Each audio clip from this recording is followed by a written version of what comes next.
Hi hello అండి, నమస్తే friends.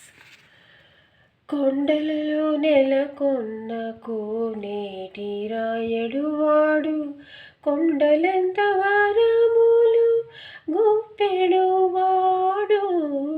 కొండలలో నెలకొన్న కోనేటి రాయడు వాడు.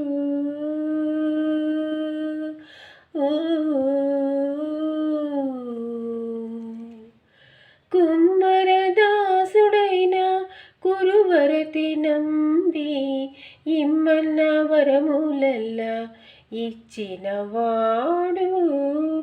కుమ్మరదాసుడైన కురువరతి నంబి ఇమ్మన్న వరములల్ల ఇచ్చినవాడు. దమ్ములు చేసిన ఎట్టి తొండమాంచి కురవ